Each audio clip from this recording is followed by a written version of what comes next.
ಆಟಕ್ಕೆ ಇನ್ಯಾರೋ ಬಲಿಯಾದ್ರ? ಯಾವ ತಾಯಿನಾದ್ರೂ ತನ್ನ ಮಕ್ಕಳ ಬಾಳಲ್ಲಿ ಆಟ ಆಡ್ತಾಳ? ಹಾಗಿದ್ರೆ ಎಲ್ಲವೂ ಅವನದ್ದೇ ಪ್ಲಾನಾ?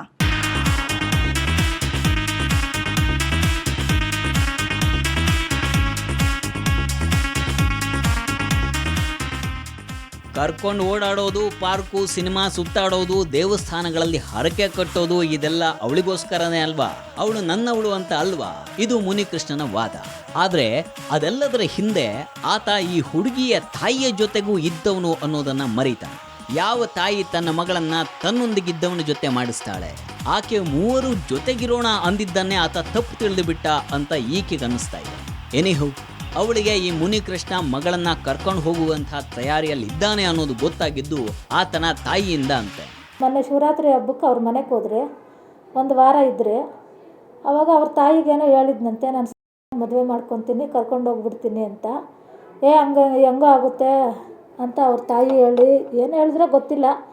ಅವ್ರ ತಾಯಿ ನನಗೆ ಹೇಳಿದ್ಲು, ಈ ಥರ ಅವ್ನು ಕೇಳ್ತವನೆ, ಗಂಡಸರನ್ನ ಹೆಂಗೂ ನಂಬಾರ್ದಮ್ಮ, ನೀನು ಕರ್ಕೊಂಡೋಗ್ಬಿಟ್ಟು ಎಲ್ಲ ನಮ್ಮ ಮುಚ್ಚಿಕೊಂಡಿದ್ದು ಮದುವೆ ಮಾಡಿಬಿಡು ಅಂತ ಅವ್ರ ತಾಯಿ ನನಗೆ ಹೇಳಿದ್ಲು. ಅಷ್ಟಾದಮೇಲೆ ಈಕೆ ಅವನನ್ನು ವಿಚಾರಿಸಿದಾಗ ಆತ ಪಟ್ಟು ಹಿಡಿದವನಂತೆ ಆಡದಂತೆ. ಆಗಲೇ ಈಕೆ ಮಗಳನ್ನ ಕರ್ಕೊಂಡು ಓಡು ಬಂದೆ ಅಂತ ಹೇಳ್ತಾಳೆ.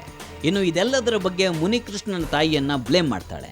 ಅವ್ರ ತಾಯಿಯವ್ರಿಗೂ ಇದೆಲ್ಲ ಗೊತ್ತು. ಅವ್ರ ತಾಯಿ ತುಂಬ ಸಪೋರ್ಟ್ ಮಾಡ್ತಾರೆ ಅವ್ರಿಗೆ. ನಾನು ಕೇಳೋದಕ್ಕೆ ಇವಾಗೇನು ಮಾಡ್ಕೊತೀಯ, ನಿನ್ನ ಕಡೆ ಯಾರವ್ರೆ ಎತ್ತವ್ರೆ, ನಿನ್ನ ಸಾಯಿಸ್ಬಿಡ್ತೀನಿ ಹಂಗೆಲ್ಲ ಮಾತಾಡಿದ್ರೆ, ನಿನ್ನ ಮಗಳನ್ನ ಕೊಟ್ಟು ನನಗೆ ಮದುವೆ ಮಾಡು, ನೀನು ಮಾಡ್ತಿದ್ರೆ ಆಮೇಲೆ ನೋಡ್ಕೊ ಹಿಂಗೆ ಅಂದ. ಬೆಳಗ್ಗೆ ಎದ್ದು ಅವ್ರ ಪಾಡ್ಗೆ ಅವ್ರು ಹೋದ್ರು, ನನಗೆ ಭಯ ಆಗಿ ನನ್ನ ಫ್ರೆಂಡ್ ಮನೆಗೆ ಮುಚ್ಚಿಕೊಂಡೆ. ಹೀಗೆ ಅವಳು ಕಾಲು ಕಿತ್ತ ಮೇಲೆ ನಡೆದದ್ದು ದೊಡ್ಡ ರಾದ್ಧಾಂತ.